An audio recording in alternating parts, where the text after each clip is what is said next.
Hi പ്രിയമുള്ള സുഹൃത്തുക്കളെ, ഏതവസരത്തിലും ഇന്ത്യക്കിട്ട് പണിയാൻ കാത്തിരിക്കുന്ന ആളുകളാണ് പാകിസ്ഥാനികൾ. എങ്ങനെ ഇന്ത്യയെ താറടിച്ചു കാണിക്കാം, എങ്ങനെ ഇന്ത്യക്കിട്ടൊരു പണി കൊടുക്കാം എന്ന് കാത്തു നിൽക്കുന്നവരാണ് പാക്കികൾ. ആ സാഹചര്യത്തിൽ പാകിസ്ഥാൻ ഏത് രൂപത്തിലുള്ള പ്രതിസന്ധികൾ ഉണ്ടായാലും ശരി, പാകിസ്ഥാനെ സഹായിക്കാൻ ആദ്യം എത്തുന്ന രാജ്യമായി ഇന്ത്യ വൈറലാകുകയാണ്. മറ്റേത് രാജ്യത്തെക്കാളും സാമ്പത്തികമായി അതുപോലെ ഭക്ഷണ സാധനങ്ങളുമായി അവരെ സഹായിക്കാൻ എത്തുന്ന രാജ്യം ഇന്ത്യയാണ്. ഇനി പാകിസ്ഥാൻ ഏതെങ്കിലും രൂപത്തിൽ മറ്റേതെങ്കിലും രാജ്യങ്ങളുമായി എന്തെങ്കിലും പ്രശ്നങ്ങൾ ഉണ്ടെങ്കിൽ അത് പരിഹരിക്കാനും ഇന്ത്യ തന്നെയാണ് മുൻപന്തിയിലെത്താറ്. ഞങ്ങളെ അന്ന് അങ്ങനെ ചെയ്തവരാണ് എന്ന് പ്രതികാരം ചെയ്യാൻ അവസരം കിട്ടുമ്പോൾ പോലും തിരിച്ച് പ്രതികാരം ചെയ്യാതെ ക്ഷമിച്ച് സഹിച്ചു കൊടുത്ത് ഇതാണ് ഭാരതീയർ എന്ന് ഭാരതത്തിന്റെ മഹത്വം തെളിയിക്കുകയായിരുന്നു നാളിതുവരെ ഇന്ത്യ. അറബിക്കടലിൽ സൊമാലിയൻ കടൽ കൊള്ളക്കാർ റാഞ്ചിയ ഇറാനിയൻ മത്സ്യബന്ധന ബോട്ടിനെ മോചിപ്പിച്ചത് ഇന്ത്യൻ നാവികസേനയാണ്. അങ്ങനെ ഇന്ത്യയിലെ കോടിക്കണക്കിന് ജനങ്ങൾക്ക് അവർ അഭിമാനമായി മാറി. 17 ജീവനക്കാരുമായി സഞ്ചരിച്ച ഇമാൻ എന്ന ബോട്ടിനെയാണ് തട്ടിയെടുത്തത്. യുദ്ധക്കപ്പലായ INS സുമിത്രയാണ് രക്ഷാപ്രവർത്തനം നടത്തിയത്. കൊച്ചിക്ക് പടിഞ്ഞാറ് 700 നോട്ടിക്കൽ മൈൽ അകലെയായിരുന്നു ഈ സംഭവം. സൊമാലിയയുടെ കിഴക്കൻ തീരത്തും ഏദൻ ഉൾക്കടലിലുമായി പട്രോളിംഗിലായിരുന്നു സുമിത്ര. അപായ സന്ദേശം ലഭിച്ചയുടൻ കുതിച്ചെത്തി. ഇറാനിയൻ ബോട്ടിനെ തടഞ്ഞു. ബോട്ടിലുള്ളവരെ കടൽ കൊള്ളക്കാർ ബന്ദികളാക്കിയിരുന്നു. ബോട്ട് വിട്ടുപോകാൻ നേവി അന്ത്യശാസനം നൽകി. അതോടെ 17 പേരെയും സ്വതന്ത്രരാക്കിയ കൊള്ളക്കാർ രക്ഷപ്പെട്ടു എന്നാണ് നേവി വൃത്തങ്ങൾ പറഞ്ഞത്. പരിശോധനകൾ നടത്തി സുരക്ഷ ഉറപ്പാക്കിയ ശേഷം ഇറാനിയൻ ബോട്ട് യാത്ര തുടർന്നു. പേർഷ്യൻ ഗൾഫ് കടലിൽ സൊമാലിയൻ കടൽ കൊള്ളക്കാരുടെ ശല്യം രൂക്ഷമായത് 2008 മുതലാണ്. ഇവിടെ ചരക്ക് കപ്പലുകൾക്ക് പ്രധാന ആശ്രയം ഇന്ത്യയാണ്. 12 യുദ്ധക്കപ്പലുകളെ ഇവിടെ വിന്യസിപ്പിച്ചിട്ടുണ്ട്. ഡിസംബർ 23-ാം തീയതി സൗദിയിൽ നിന്ന് വന്ന ലൈബീരിയൻ കപ്പൽ IV കോം പ്ലൂട്ടോയ്ക്ക് നേരെ ഗുജറാത്ത് തീരത്ത് ഡ്രോൺ ആക്രമണം ഉണ്ടാകുന്നു. 21 ഇന്ത്യക്കാരും ഒരു വിയറ്റ്നാം പൗരനും ജീവനക്കാരായിരുന്നു. കോസ്റ്റ് ഗാർഡിന്റെ വിക്രമാണ് അവരെ രക്ഷിച്ചെടുത്തത്. അതുപോലെ ജനുവരി 5-ാം തീയതി സൊമാലിയൻ തീരത്ത് ലൈബീരിയൻ ചരക്ക് കപ്പൽ MV ലീല നോർഫോക്കിന് റാഞ്ചാൻ ശ്രമം നടന്നു.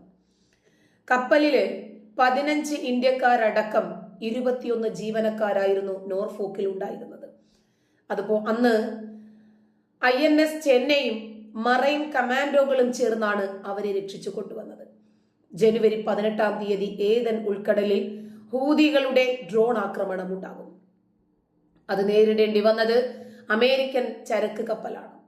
MV ജെൻകോ പിക്കാഡിയെ INS വിശാഖപട്ടണം ആണ് അവരെ അന്ന് രക്ഷിച്ചു കൊണ്ടുവന്നത്.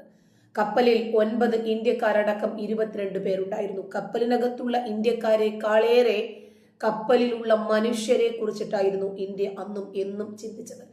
ജനുവരി 26-ാം തീയതി ഏദൻ ഉൾക്കടലിൽ മർലിൻ ലുവാൻഡ എന്ന ബ്രിട്ടീഷ് എണ്ണ ടാങ്കറിൽ ഹൂതി മിസൈൽ പതിച്ച് തീപിടുത്തമുണ്ടായി. 22 ഇന്ത്യക്കാരും ഒരു ബംഗ്ലാദേശി പൗരനുമായിരുന്നു കപ്പലിൽ. അന്ന് രക്ഷയ്ക്കെത്തിയത് INS വിശാഖപട്ടണമായിരുന്നു. അങ്ങനെ തുടങ്ങി ഏതേത് പ്രതിസന്ധികളിൽ അകപ്പെട്ടാലും കരയിലാണെങ്കിലും ശരി, കടലിലാണെങ്കിലും ശരി, ആകാശത്താണെങ്കിലും ശരി, ഇന്ത്യ എല്ലാ മേഖലയിലും നൈപുണ്യം നേടിക്കൊണ്ടിരിക്കുമ്പോൾ ചെങ്കടലിൽ വെച്ച് ഒരു കപ്പലും ആക്രമിക്കപ്പെടാതിരിക്കാൻ ഇന്ത്യയുടെ കണ്ണെപ്പോഴും ജാഗ്രതയോടുകൂടി ശത്രുക്കൾക്കെതിരെ തന്നെയുണ്ട്. കടക്കെണിയിലായ സമയത്ത് രക്തപ്പുഴ ഒഴുകുന്നതിൽ നിന്ന് ഇന്ത്യയാണ് തങ്ങളെ രക്ഷിച്ചത് എന്ന് ശ്രീലങ്കൻ പാർലമെന്റ് സ്പീക്കർ മഹിന്ദ യാബ അഭയവർദ്ധന പറയുകയാണ്. ഇന്ത്യ പാകിസ്ഥാനു മാത്രമല്ല, അഫ്ഗാനു മാത്രമല്ല, ബംഗ്ലാദേശിനു മാത്രമല്ല, ചൈനയ്ക്കും അമേരിക്കയ്ക്കും അതുപോലെ ഇസ്രായേലിനും എന്ന് വേണ്ട ഏത് രാജ്യത്തിനും അവരുടെ ആവശ്യങ്ങൾക്കനുസരിച്ച് സഹായഹസ്തവുമായി എത്തുന്ന രാജ്യമായി മാറുകയാണ്. വിശ്വസ്തതയുള്ള സുഹൃത്തും ഏറ്റവും അടുപ്പമുള്ള രാജ്യവുമായ ഇന്ത്യ ഉദാരമായി ഞങ്ങളെ സഹായിച്ചു എന്നാണ് ശ്രീലങ്കൻ പാർലമെന്റ് സ്പീക്കർ പറഞ്ഞത്. ഇന്ത്യ ശ്രീലങ്കയെ സഹായിച്ചതുപോലെ ഒരു രാജ്യം മറ്റൊരു രാജ്യത്തെ അകമഴിഞ്ഞ് സഹായിച്ചത് ചരിത്രത്തിലില്ല എന്ന് അവർ തന്നെ ഉറക്കെ വിളിച്ചു പറയുമ്പോൾ ഇതിൽ കൂടുതൽ എന്ത് രൂപത്തിലുള്ള പാരിതോഷികമാണ് ഒരു രാജ്യമെന്ന നിലയിൽ ഭാരതത്തിന് കിട്ടേണ്ടത്? ഇന്ത്യ ഞങ്ങളെ രക്ഷിച്ചു, അല്ലെങ്കിൽ ഞങ്ങൾ രക്തത്തിൽ കുളിക്കുമായിരുന്നു എന്നാണ് ശ്രീലങ്കൻ പാർലമെന്റിൽ ഉറക്കെ കേട്ട ശബ്ദം. സാമ്പത്തിക പ്രതിസന്ധിയുടെ ആദ്യത്തെ 6 മാസം പിടിച്ചു നിന്നത് ഇന്ത്യയുടെ സഹായത്തോടെയായിരുന്നു. മുമ്പും ഇന്ത്യ ശ്രീലങ്കയെ ഉദാരമായി സഹായിച്ചിട്ടുണ്ട്. രാജ്യത്തിനും പ്രധാനമന്ത്രി നരേന്ദ്രമോദിക്കും നന്ദി പറയുന്നു. ഇന്ത്യൻ ട്രാവൽ കോൺഗ്രസ് പ്രതിനിധികൾക്ക് നൽകിയ സ്വീകരണത്തിലാണ് അദ്ദേഹം പറഞ്ഞത്. ഇന്ത്യൻ ഹൈക്കമ്മീഷണർ ഗോപാൽ ബാഗിലെ, ടൂറിസം മന്ത്രി ഹരിൻ ഫെർണാണ്ടോ എന്നിവരും ചടങ്ങിൽ പങ്കെടുത്തിരുന്നു. 3 ദിവസത്തെ ട്രാവൽ ഏജന്റ്സ് അസോസിയേഷൻ ഓഫ് ഇന്ത്യയുടെ യോഗം കഴിഞ്ഞ 6-ാം തീയതിയാണ് തുടങ്ങിയത്. എന്നാൽ തിരിച്ചടിക്കാൻ കിട്ടുന്ന, അതല്ലെങ്കിൽ ആക്രമിക്കാൻ കിട്ടുന്ന ഒരവസരവും സൂചി പോയിന്റിൽ പോലും പാഴാക്കാത്ത പാകിസ്ഥാൻ ഇപ്പോഴും ഇന്ത്യക്കെതിരെ ഗർജിച്ചു കൊണ്ടിരിക്കുന്ന സിംഹങ്ങളാണെന്ന് അവർ വിചാരിക്കുന്നെങ്കിലും ഇന്ത്യയെ സംബന്ധിച്ചിടത്തോളം പൂച്ചക്കുട്ടികളാണ്.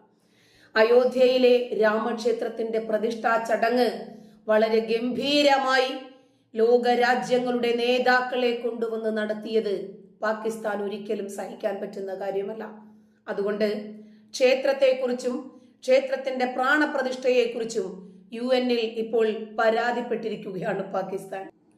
അയോധ്യയിലെ രാമക്ഷേത്രത്തിന്റെ പ്രതിഷ്ഠാ ചടങ്ങ് ഒരുപാട് ഗംഭീരമായി നടന്നു. അതാണ് പാകിസ്ഥാനെ ഏറ്റവും കൂടുതൽ ചൊടിപ്പിച്ചത്.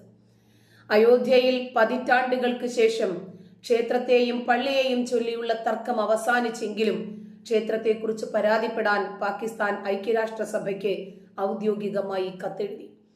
രാമന്റെ പ്രതിഷ്ഠയിൽ രാജ്യത്തെ മുസ്ലിങ്ങളും പങ്കെടുത്തു.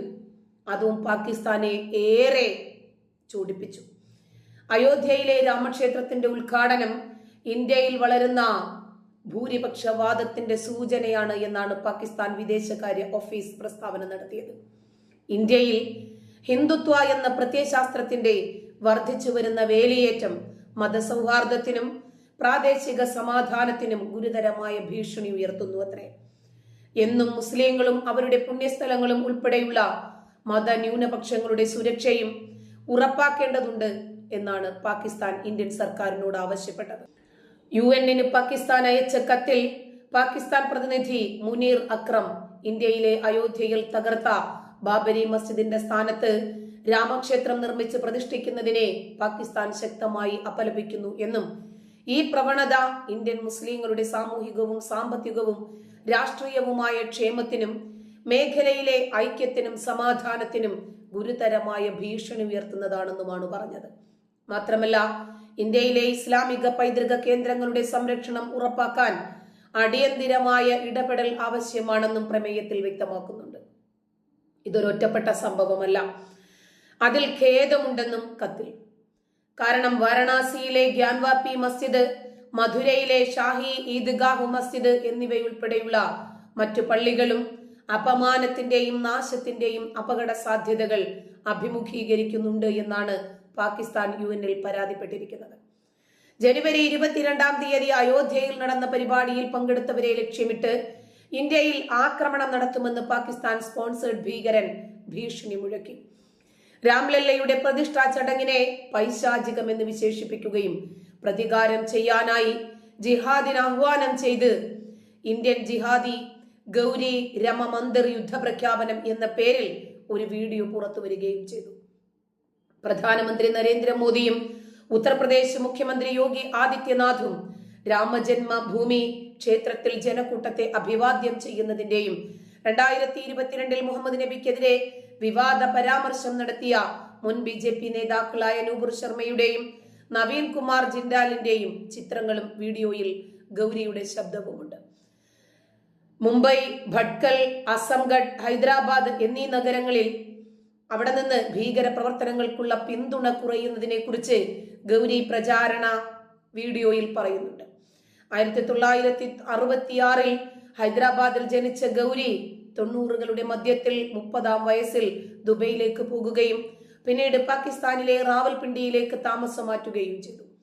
2002 ഗാന്ധിനഗറിലെ അക്ഷർധാം ക്ഷേത്രം ആക്രമിച്ച കേസിലും 2004 ഹൈദരാബാദിലെ രാഷ്ട്രീയ നേതാക്കളെ ഇല്ലാതാക്കാൻ ഗൂഢാലോചന നടത്തിയ കേസിലും ഇയാൾ മുഖ്യപ്രതിയാണ്. 2016 ഇന്ത്യൻ യുവാക്കളെ റിക്രൂട്ട് ചെയ്യാനും ഇന്ത്യൻ ഉപഭൂഖണ്ഡത്തിൽ ഭീകര സംഘടനയായ അൽ-ഖ്വയ്ദയുടെ താവളമുണ്ടാക്കാനും ഗൂഢാലോചന നടത്തിയെന്ന കേസിൽ ഡൽഹി പോലീസ് ഗൗരിക്കെതിരെ കുറ്റപത്രം സമർപ്പിച്ചിരുന്നു. കഴിഞ്ഞ വർഷം ഒക്ടോബറിൽ ഡൽഹിയിൽ നിന്നും ഉത്തർപ്രദേശിൽ നിന്നും പിടിയിലായ ഐസിസ് ഭീകരരെന്ന് സംശയിക്കുന്ന 3 പേരുടെ ഹാൻഡ്ലറായിരുന്നു ഗൗരി എന്ന് പോലീസ് ഉദ്യോഗസ്ഥർ പറഞ്ഞു. പാകിസ്ഥാൻ ചാര ഏജൻസിയായ ഇന്റർ സർവീസ് ഇന്റലിജൻസ്, അതായത് ISIയുടെ ഇന്ത്യയെ കേന്ദ്രീകരിച്ചിട്ടുള്ള IS മൊഡ്യൂളായ ഒരു പ്രോജക്റ്റാണ് ഗൗരി കൈകാര്യം ചെയ്യുന്നതെന്ന് പോലീസ് ഉദ്യോഗസ്ഥർ പറഞ്ഞു. ഗൗരി ഒരിക്കലും മാധ്യമ അഭിമുഖങ്ങളോ പരസ്യ പ്രസംഗങ്ങളോ നടത്തിയിട്ടില്ല. മാത്രമല്ല, ഇന്റർനാഷണൽ ക്രിമിനൽ പോലീസ് ഓർഗനൈസേഷനോ ഇന്റർപോളിനോ പോലും ഇയാളുടെ വ്യക്തമായ ഒരു ഫോട്ടോ ഇതുവരെ കിട്ടിയിട്ടില്ല. ദുബൈയിൽ താമസിക്കുന്ന സമയത്ത് ഗൗരി തന്റെ വ്യക്തിത്വം സംരക്ഷിക്കുന്നതിനായി നിരവധി ശസ്ത്രക്രിയകൾക്ക് വിധേയമായതായി വിശ്വസിക്കപ്പെടുന്നു. അബൂ സുഫിയാൻ, സർദാർ സാഹബ്, ഫാറു എന്നീ പേരുകളിലും അദ്ദേഹം അറിയപ്പെട്ടിരുന്നു. ജയ്ഷെ മുഹമ്മദിന്റെ പ്രധാന വ്യക്തിയായി ഗൗരി കണക്കാക്കപ്പെടുന്നുണ്ട്. കേഡർക്കിയില് പലപ്പോഴും ഉസ്താദ് എന്നായിരുന്നു ഗൗരി അറിയപ്പെട്ടിരുന്നത്. എങ്ങനെയും ഇന്ത്യയെ തകർക്കുക എന്ന ലക്ഷ്യത്തോടുകൂടി നരേന്ദ്രമോദിയെ തകർത്താൽ മാത്രമേ ഇന്ത്യയെ നമുക്ക് തകർക്കാൻ സാധിക്കൂ എന്ന് തിരിച്ചറിഞ്ഞ് അവർ സശ്രദ്ധ മുന്നോട്ട് തന്നെ പോയിക്കൊണ്ടിരിക്കുകയാണ്. അപ്പോഴും വളരെ ജാഗ്രതയോടുകൂടി രാജ്യത്തെ സംരക്ഷിക്കുന്നതിനൊപ്പം ചുറ്റുമുള്ള ഇത്തരം വിഷജന്തുക്കളെ സഹായിക്കാനും ഇന്ത്യ മുന്നിൽ തന്നെയുണ്ട് എന്നറിയുന്നതിൽ വളരെ സന്തോഷമുണ്ട്. നന്ദി.